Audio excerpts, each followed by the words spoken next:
뉴잼스 평택방위대 출동! 출동! 자, 그럼 방위대를 잘 역할을 할 수 있을까 네. 한번 보겠습니다. 먼저 판세부터 정리해 볼게요. 판세.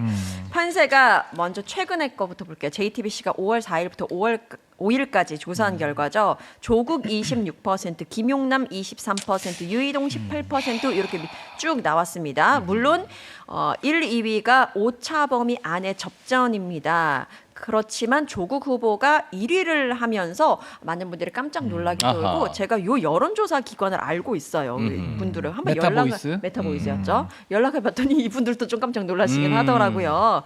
그리고 요런 게 있었고 그리고 그 전인 5월 1일부터 2일까지 있었던 미디어 토마토 조사 결과는 김용남 후보가 28.8%, 유이동 22.5%, 조국 22.2% 이렇게 쭉 나왔습니다.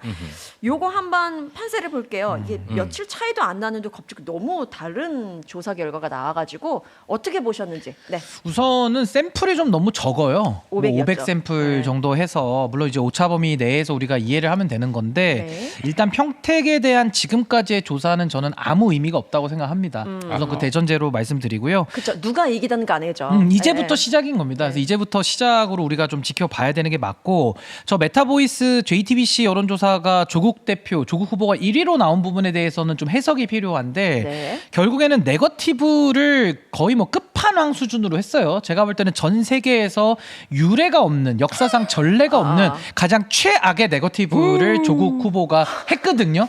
그렇기 때문에 역사상 최악이라고. 전 단군 이래로 최악의 네거티브라고 봅니다. 전수조사를 아니 생각해 보세요. 모든 의원들이 다 뛰어들어가지고 무슨 이건 집단 린치하는 것도 아니고 아니 후보에 대한 검증을 하지 말자는 게 아니에요. 그럼요. 검증을 하는 데 있어서도 금도라는 게 있는데 결국에는 용남 제로, 민주당 제로를 위한 조국혁신당의 의지 잘 봤고요. 그래서 저는 네거티브를 통한 일시적 효과가 지금 조국 후보 1위 저 결과에 좀 담겨 있다. 그래서 이건 명암이 있죠. 지금 1등인 건 아무 의미가 없는데 어쨌든 네거티브 열심히 써가지고 1등 된 거예요. 축하합니다. 근데 지금까지고요. 그리고 이제 앞으로 봐야 될 건 뭐냐. 저 조국 후보가 사실상 용남 제로, 민주당 제로를 하면서 유이동 후보가 완전히 그냥 그 각도 밖으로 나가버렸어요. 그러니까 그런 효과는 일부 있는데 앞으로 봤을 때는 이 조국 후보의 저 네거티브에 대한 피로감과 이제 반발심, 이제 역작용이 굉장히 있을 것이고 가면 갈수록 조직력과 확장성에서 우위에 있는 김용남 민주당 후보가 전 앞으로 서서히 이제 계속 달궈져가지고 더 뜨거워질 것이다. 전 그렇게 좀 예상을 해봅니다. 정말 딕션 좋다. 김용남. 김용남 아니요. 후보. 킹용남이요. 아 좋아요. 좋은 자세고 킹용남. 앞으로 향후 그 예상에 대해서는 거의 다 동의하는데 이 여론조사는 일단 저희가 분석을 좀 해볼 필요가 있습니다. 분석이라고 대단한 건 아닌데 이게 민주당 지지층 내에서는 김용남 후보가 이겼어요. 근데 그 밖에서 진 거예요. 이제 이렇다는 거는 저는 이제 외부적 변수가 결국 작동을 했을 것이다. 그래서 결국은 이제 공소 취소 특검 이런 거나 이제 오빠 호소인 정청래 대표 이런 이제 부정적 요인들이 사실 민주당에 대한 정권 견제 심리를 좀 자극했을 가능성이 있어요. 그래서 이제 이건 전국적으로 지금 민주당 후보들이 빠지는 추세 안에 있는데 그 중에 김용남 후보가 좀 직격탄을 맞은 좀 억울한 상황입니다. 그래서 이게 아까 시인규 변호사 말대로 곧 회복될 거고 당에서 지금 거기서 컷을 했기 때문에 저는 뭐 더 그 바람이 있다면 그 당이나 이쪽에서 여기에 대한 선긋기를 더 확실하게 한 번 더 했으면 좋겠는데 그래야 김용남 후보가 살거든요. 근데 이제 정권 견제 심리를 괜히 김용남 후보가 맞은 것 같다. 이런 안타까움이 있네. 저는 근데 지금 이석현 후보라고 할 뻔했는데 이석현 평론가의 어디 출마한 거야? 이석현 평론가의 그 분석 중에서 귀에 딱 들어온 게 뭐였냐면 민주당 지지하는 사람들 내에서는 김용남 후보가 이겼다라고 말씀하셨거든요. 근데 많은 언론들이 이걸 분석했을 때 조금 다르게 해석을 했어요. 민주당을 지지하는 사람 중에서도 조국 후보를 지지하는 사람이 30%를 넘는다. 약간 그렇게. 여기에 지금 포커싱을 맞추고 그렇기 때문에 조국 후보의 스탠스 그리고 민주당의 대응 이런 거에 대해서 포커싱을 맞췄는데 조금 다른 해석인 것 같거든요. 그러니까 왜냐하면 거기서는 김용남 후보가 이겼으면 그대로 그만큼 차이대로 물론 조국 대표가 이렇게 많이 나와라고 할 수 있겠지만 그 차이만큼 그 김용남 후보가 이겼어야 돼요 전재판에서. 근데 뒤집혀졌잖아. 26대 23이 됐잖아. 그럼 밖에서 진 거야. 그럼 밖에서 표를 왜 잃었을까? 생각해보면 김용남 후보가 거기 가서 뭐 잘못한 게 없어요 지금. 그럼 민주당의 표를 더 갖고 와야 된다고 생각할 수도 있잖아요. 민주당이 표도 갖고 오고 밖에 표도 갖고 오고 해야죠. 아니 근데 저는 이제 우리 늑구 평론가님과 좀 생각이 다른 게 네. 결국 민주당 안에서 이겼다. 그거 너무 당연한 거 아닌가요? 아 그래. 아니 그러니까 민주당 후보인데 오. 민주당 안에서 조국 후보랑 비등비등해가지고 김용남 승 이거는 좀 너무 좀 문제가 있는 상황이에요. 제가 물론 볼 때는. 이렇게까지 본 건 아니죠. 아니, 그러니까 네. 그게 중요하다는 게 아니라 네. 거기서는 이겼는데도 전체 그 응답률에서 26대 23으로 김용남이 졌잖아. 예. 그렇다면 밖에서 아니 그렇죠. 아니 그 졌다는 부분은 저도 오케이. 이해를 했습니다. 그래서 이제 뭐 네네. 외생 변수는 잘 짚어주셨는데 그치. 저는 일단 민주당 안에서 이렇게 조국 후보가 많은 지지를 받는다는 것 자체가 전 그게 조국의 네거티브 효과로 저는 보는 겁니다. 그죠. 네. 결국에는 뭐 뉴 이재명 나왔을 때 뉴자만 들어도 저건 갈라치기야 이러면서 막 알레르기성 반응을 보였던 조국 후보께서 시작하자마자 네거티브를 제가 아까 당군 일의 최악의 네거티브라고 했던 이유가 그걸 통해 가지고 결국에는 최근에 어디까지 갔냐 김용남 후보에 대해서 검사스럽다는 얘기까지 하고 있고 예. 본인이 조금 이따 다룹니다. 본인이 네. 조국혁신당 후보임에도 불구하고 내가 가장 민주당스럽다라는 이상한 궤변을 지금 늘어놓고 있어요. 그러다 보니까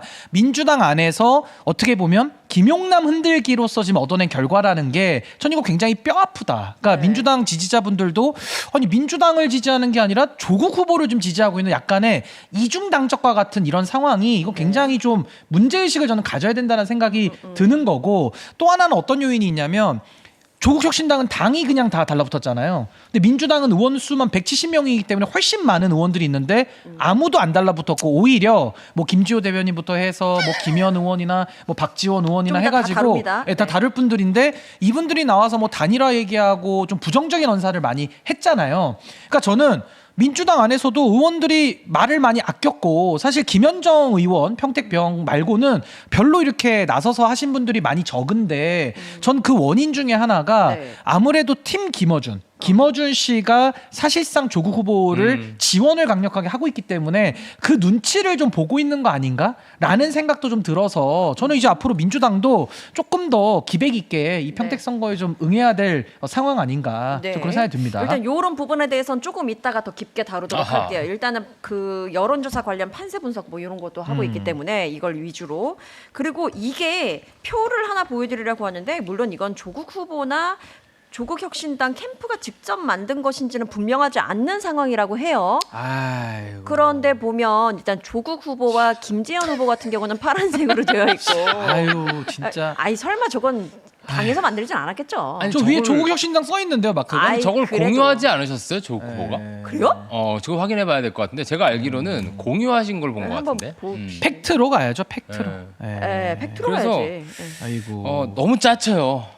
숨막히게 짜치고요. 저기 보면은 표 다시 띄워주시면 그 김지현 후보가 파랑색입니다. 심지어. 예. 근데도 김용남 후보가 빨간색이에요. 그러니까 이렇게까지 해야 아, 되나? 진짜 그런 생각이 드네요. 이거 많이 올리셔가지고 제가 야, 찾기 근데 좀 페북도 어렵다. 너무 많이 올려가지고 엄지 손가락이 아프네요, 내려가는데. 손가락이 아프네. 나중에 찾아보도록 하겠습니다. 네. 어쨌든 간에 뭐 이게 뭐 어디서 만든 건지는 모르겠으나 어떤 이런 정서, 이런 분위기가 흐르고 있다는 것 자체가 조금 너무 생경해요. 전 이걸 보면서 설마 아니겠지. 당에서 만든 건 아니겠지라는 생각을 해보고요. 아하. 이거 보면 또 조국혁신당이 평택에서 현장 의원총회를 진행하면서 이거 의원총회 뭐 현장에서 많이 진행하니까 그런데 소속 의원 11명이 평택을 지역 8개 읍면동 현안을 나눠서 맡는다. 평택 지원 특별법까지 당론으로 추진하기로 했다.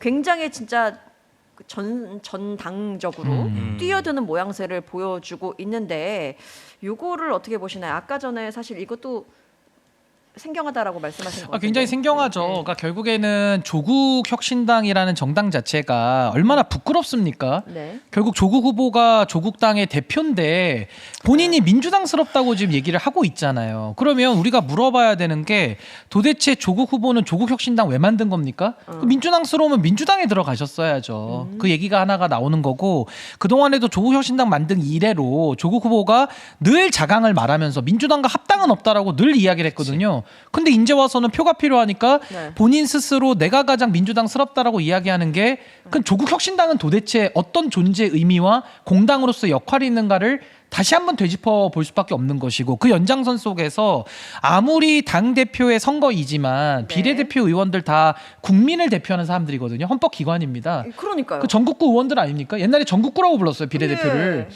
근데 그 의원들이 읍면동으로 다 흩어져서 오로지 조국을 위한 조국에 의한 조국의 국회의원 노릇을 지금 하고 있기 때문에 이건 정말 단군 이래로 최악의 제가 지금 의정 활동을 아, 오늘 보고 단군 할아버지 있다. 많이 나오네. 단군 이래로 최악입니다. 제가 볼 때는. 어. 아니 생각해 보세요. 조국 후보가 가진 약점, 본인의 장점을 어필해서 조국 혁신당의 의미를 밝혀줘야 되는데 그거 없이 쉽게 가려고 제가 민주당이에요, 민주당스러워요 이런 식의 해당 행위를 일삼는 조국의 어떻게 보면 위선이죠. 이거 양두구이라고 제가 표현하는데 양머리 조국 혁신당을 간판에 걸고 개고기는 민주당스러움을 파는 거예요. 아하. 근데 마찬가지로 조국 혁신당의 그 의원들 12석 국민들이 준 거 아닙니까? 국민들이 우리를 대변해라라고 줬는데 지금 다 뭐 하고 있습니까? 우리 읍면동으로 흩어지자. 그래가지고 조국 당선만을 위해 가지고 그럼 세비 왜 받습니까? 아니 그 조국 후보 무슨 선거 운동원들입니까? 다들 지금. 그러니까 이거는 저는 좀 선을 넘어도 한참 넘은 거 아닌가. 물론 조국 혁신당의 조급함은 알겠어요. 근데 아무리 조급해도 국민들의 표를 얻겠다는 정치인들이 전 이런 식의 행태를 보이는 것은 너무 국민들을 저는 기만하는 모습으로 보입니다. 기만적입니다. 그 조국 후보가 매불쇼 나왔었나 어디 나와가지고 하시는 말씀 중에 민주당 의석을 한 석을 더 늘려줄 것인지 아니면 조국이라는 정치인을 국회에 입성시킬 것인지에 대한 그거를 동일선상에 두고 자신에 대해서 어필하는 모습을 봤었거든요. 어떤 그 정도의 무게감이 있는 거구나 이 선거에. 아하. 그래서 이 조국 혁신당의 의원들까지 여기다 총동원되는구나 라는 약간 저는 뭐라 그래야 되지? 열의를 넘어서 뭐라 그래? 자의식 과잉, 욕망. 아니 욕망? 욕망이죠. 욕망? 그런 게 느껴졌어요. 탐욕. 탐욕? 당 전체에. 그치. 그런 예. 게. 그러니까 지금 생존의 위기 안에 있을 텐데 민주당 지지층이 이걸 지켜보면 좀 가소로울 것 같아. 1석 12조 하는데 민주당은 1석 180조예요. 그러면 그 의석 자체가 100배가 10배가 더 많을 텐데. 그리고 뭐 평택 지원 특별법 이런 거 보면서 저는 좀 과잉이라는 생각이 들어요. 다른 지역은 그런 뭐 특별법 없어요. 그러니까 이게 뭐 한 당에 13명의 국회의원이 나서서 한 지역에 이렇게 달겨 들어가지고 아니 그러니까 동네 왜 운동을 지원하는 건데? 어떤 특별법, 뭘 지원하기 위한 특별법이라는 게 있을 거예요? 대평택 시대. 국가대표. 그러니까. 뭐 그래요. 예, 예. 국대를 만들기 위해서 그러니까 그냥 좀 뭔가 이슈가 있으니까 뭐 이런 얘기 했겠지 싶어가지고 근데 그 이슈가 그런 거 뭔지 없어요. 몰라서 그런 거 네. 없고요. 지금 왔다리 갔다리 하느라 힘든 겁니다. 지금 월초에 그 조국혁신당의 아까 본류는 쇄빙선, 예. 다른 정당 이런 얘기였잖아요. 그리고 거의 정책은 정의당 쪽으로 달려가고 있었어요. 그 왼손 좌한투수란 얘기도 했었고요. 그렇죠. 좌한투수. 잘 들어오네. 그러니까 그런 것처럼 가다가 지금 갑자기 합당 한번 두드려 맞고. 근데 지금 이번에 또 선거는 해야 돼. 표는 지금, 필요하고. 미치겠는 거야. 그러니까 왔다리 갔다리 하다 보니까 보는 사람 입장에서도 좀 흐린 눈을 해서 좀 응원하고 싶은 사람도 질려가 버리는 거예요. 예. 질려요. 여기까지 할게요. 그 표현이 굉장히 사람 질리게 한다라는 그러니까 김용남 후보의 말씀이 정확한 생각나네요. 표현이긴 했어요. 이게. 질게 네. 해요. 그리고 요거 한번 가볼게요. 조국 후보의 사과 요구야 뭐 계속해서 있었던 것 같은데 특히나 지난 4일에 봉사활동 자리에서 이런 말씀을 하셨다고 합니다. 김용남 후보가 자신 있으시면 방송에 나오셔서 그때 했던 말 그대로 한 번 더 하시면 된다. 바로 법적 문제가 된다. 뭐 이렇게 말씀을 하시고 김용남 후보도 그래서 5월 8일 평택시청 브리핑실에서 기자 간담회를 했었죠. 그 자리에서 나왔던 게 뭐 여러 가지가 나왔어요. 예를 아하. 들어서 뭐 기본적으로 범죄자들에 대한 알레르기성 반감이 있다. 그래서 단어 선택, 상대 후보에 대한 존중 이거는 좀 지적받아, 비판받아 마땅하지 않냐라는 지적도 여기저기 있었고. 그리고 조국 후보가 가장 신경 쓰는 후보로 자신을 꼽은 거에 대해서는 나는 평택을 주민만 신경 쓴다라고 또 대답을 하면서 이런저런 공방이 계속해서 이어지고 있거든요.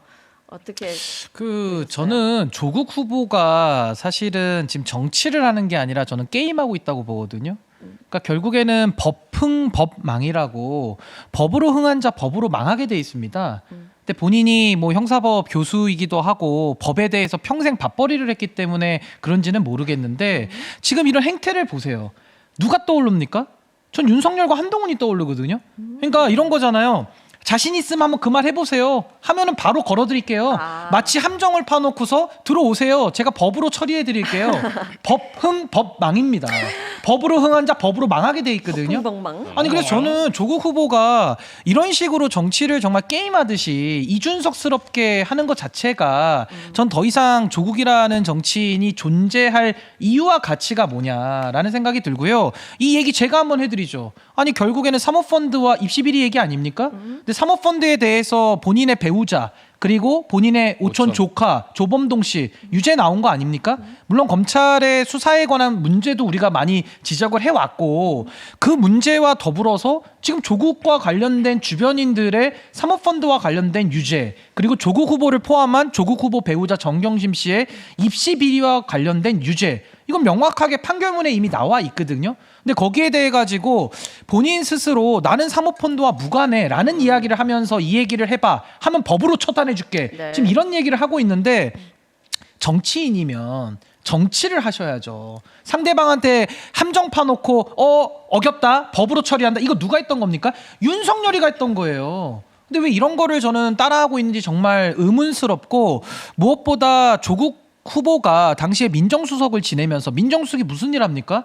문재인 대통령 일가들 그리고 문재인 대통령과 같이 일하는 수석비서관급 이상의 보좌진들에 대한 감시 업무를 하는 게 민정수석의 일이거든요. 물론 특별감찰관하고 업무가 좀 겹치는 면은 있습니다만 민정수석이 대통령 친인척들에 대한 감찰 업무를 하는 건데 본인 가족과 본인 오촌 조카에 대해서는 아무런 것도 감찰도 못하고 인지도 못했던 분이 무슨 낯짝으로 나와가지고 지금 국민들 앞에서 무슨 본인이 아무 관련 없으니까 김용남 후보 한번 떠들어 보세요. 내가 법으로 처리해 드릴게요. 아니 저는 조국이라는 저 모습 앞에서 윤석열과 한동훈을 본다는 게 너무 좀 개탄스럽습니다. 전 정말로. 예.